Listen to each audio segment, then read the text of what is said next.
సాయికృష్ణ హత్య చేయబడిన నవీన్ రెడ్డి అతని మేనమామ మాటలు ఒకసారి మీరు వినండి. ఇక విషయానికి వచ్చేసరికి ఏదైతే సాయికృష్ణ కృష్ణలంకకి సంబంధించిన రౌడీ షిడ్డర్, ఆయన చేతిలో హత్య గావించబడిన వ్యక్తి నవీన్ రెడ్డి. సో ఏదైతే జగ్గేపేటలో మరి వీళ్ళకి గతంలో ఒక జైల్లో ఉందంట సహవాసం. ఆ తర్వాత అనుకోకుండా మళ్ళీ ఒకరోజు ఫోన్ చేసి ఏదో మొత్తానికి పార్టీ చేసుకుందాం ఏదని పిలిస్తే ఈ సాయికృష్ణ అక్కడికి వెళ్ళటం, ఇక ఆ తర్వాత వాళ్ళిద్దరు మద్యం సేవించడం, మరి ఏం జరిగిందో ఏమో తెలియదు. మొత్తానికి నవీన్ రెడ్డిని హతమార్చాడు సాయికృష్ణ. ఇది ఒక కేసు. అయితే ఆ నవీన్ రెడ్డి ఫొటోస్ తీసుకొని హల్చల్ చేసింది, అంటే ఇతనే సాయికృష్ణ అని చెప్పేసి చేశారు ఎవరు, మాజీ మంత్రి అంబటి రాంబాబు. ఈ విషయంలో అడ్డంగా దొరికిపోయాడు. అందు గురించి ఇప్పుడు రోజుకో ప్రెస్ మీట్ పెట్టి మాట్లాడుతూ ఉన్నారు. సో మీకు రెఫరెన్స్ కోసం చెప్తున్నాను అన్నమాట ఈ విషయం. సో సాయికృష్ణ చేతిలో హత్య గావించబడిన వ్యక్తి నవీన్ రెడ్డి.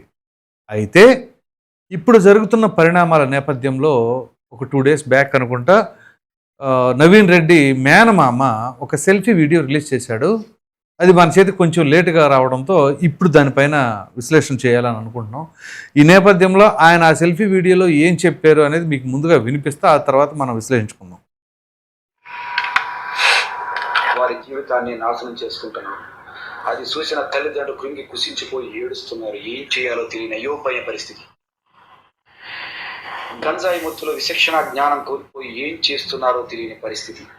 వారి మీద ఏదైనా కంప్లైంట్ వస్తే పోలీసు వారు వారిని తీసుకెళ్లాలంటే వెనక ముందు ఆలోచించాల్సిన పరిస్థితి. ఇది పరిస్థితి. యువత ఎలా ఉన్నారు అంటే గంజాయి మొత్తులో ఊగి తేలిపోతూ ఉన్నారు. సో ఏం చేయాలో అర్థం కాని పరిస్థితి. తల్లిదండ్రులు మరి వాళ్ళ పైన ఎట్లా ఉండాలి, ఎట్లా వ్యవహరించాలో కూడా అర్థం కాదు. సో ఈ నేపథ్యంలోనే పోలీసులు అరెస్టు చేయాలా వద్దా అని వెనకడుగు వేసే పరిస్థితి. ఎందుకు విందాం. ఎందుకంటే ఆ మత్తులో అతను ఏం చేస్తాడో తెలియదు. అతనికి ఏం జరిగితే రాజకీయ ఒత్తిళ్లు.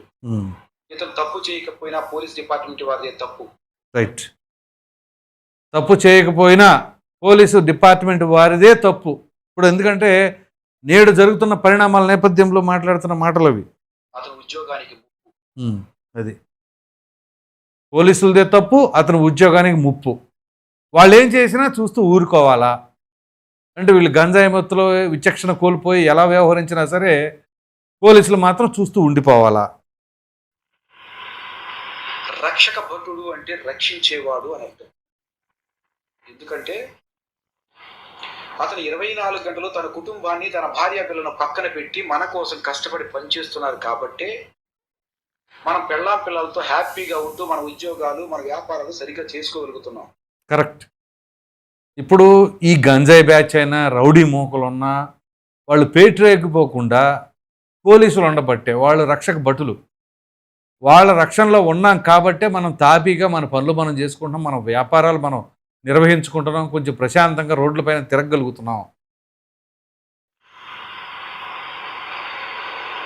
ఎవరైనా ఒక్క పోలీస్ అతను తన యొక్క న్యాయంగా చట్టబద్ధంగా తన పనిని తను నిజాయితీగా చేస్తే కొంతమంది స్వార్థం కోసం, కొంతమంది స్వార్థపూరితమైన రాజకీయాల కోసం, వారి రాజకీయ లబ్ధి కోసం రాస్తారోకోలు, ధర్నాలు చేస్తారు.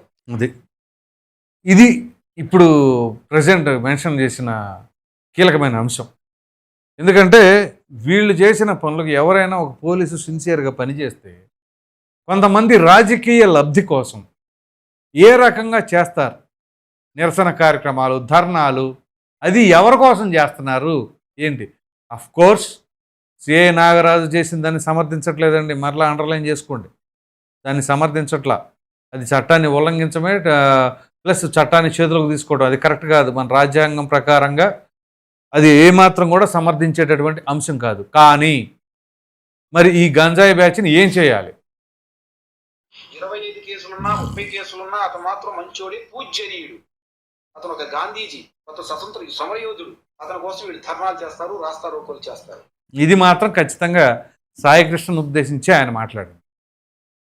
ఒక 20-25 కేసులున్న వ్యక్తి మాత్రం పూజ్యుడు, స్వాతంత్ర సమరయోధుడు, ఇంకా ఇట్లాంటి బిరుదులే చెప్పాడు కదా. సో అల్టిమేట్గా ఇతని పెయిన్ ఏంటి అంటే సాయికృష్ణ ద్వారా తన మేనల్లుడు హత్య గావించబడ్డాడు. ఒకటి. అసలు దీని అంతటికి గల కారణం ఏంటి అంటే గంజాయే మూల కారణం. వీటికన్నిటికంటే ఈ గంజాయి సేవించిన వాళ్ళని, లేకపోతే తప్పులు చేసే వాళ్ళని, నేరాలు చేసే వాళ్ళని సమర్థించడం, అది రాజకీయ లబ్ధి కోసం. ఇది చాలా కీలకమైన పాయింట్. సో మనం గత వీడియోలో కూడా చర్చించుకున్నాం. అదేంటి అంటే అదే నేరం చేసిన వ్యక్తి, ఆ గంజాయి సేవించిన వ్యక్తి, లేకపోతే నేరాలు చేసిన వ్యక్తి ఇంకా అతనికి సపోర్టివ్గా మాట్లాడుతున్నారు చూశారు. వాళ్ళ బిడ్డల పైన చేసుంటే అలాగే సమర్థిస్తారా? ఇదే నాగరాజు చేసిన పనిని ఎవరో సమర్థించట్లా. అట్ ద సేమ్ టైం అటు పక్కన ఆ వ్యక్తి ద్వారా బాధించబడిన బాధితులు వాళ్ళు ఎలా ఉంటుంది, వాళ్ళ పరిస్థితి ఏంటి? సో ఇప్పుడు ఆ నవీన్ రెడ్డి అనే వ్యక్తి హత్య గావించబడ్డాడు. తన మేనడు, తన వేదన ఏంటి? వీళ్ళు గంజాయి మొత్తంలో ఏం చేస్తున్నారో తెలియట్లా. తల్లిదండ్రులకి కడుపు శోకం. సో వీళ్ళు ఆ అన్కాన్షియస్ స్టేజ్లో ఉంటారా, అదొక మైకోలో ఉంటారా, ఏం చేస్తున్నారో తెలీదు. విచక్షణ కోల్పోతూ ఉన్నారు. అవతల వ్యక్తి ఎవరున్నారో కూడా వీళ్ళు ఐడెంటిఫై చేయలేని స్థితిలోకి వెళ్ళిపోతూ ఉన్నారు. సో ఈ నేపథ్యంలో తల్లిదండ్రులు మరి ఇంకేం చేస్తారు పాపం? ఏమీ చేయలేని నిస్సహాయ స్థితిలో ఉంటారు. ఓ ప్రక్కన చూస్తే కన్నబిడ్డ, చేసే పనులు చూస్తేనే కిరాతకంగా ఉంటాయి. అటు సమర్థించలేక, ఇటు కాదని అనలేక నలిగిపోతూ ఉంటారు. సో ఫస్ట్ ఆఫ్ ఆల్ ఇక్కడ గంజాయిని అరికట్టగలగాలి.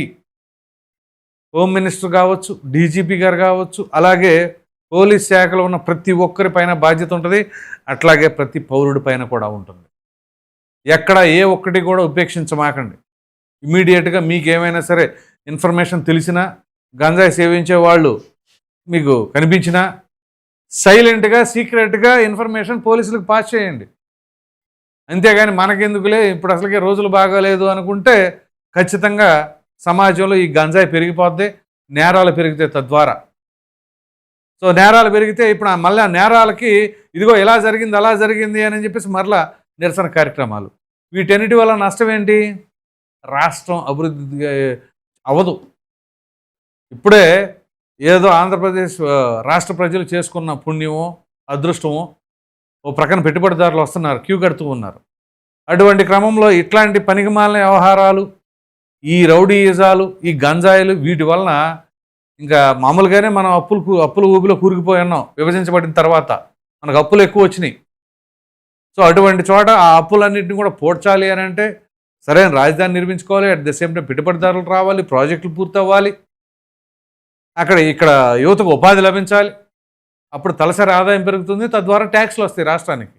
అప్పుడు కాస్త కోస్తో ఆ అప్పులు క్లియర్ చేసుకోవడానికి ఉంటుంది. సో ఎంత బాధ్యత ఉంది.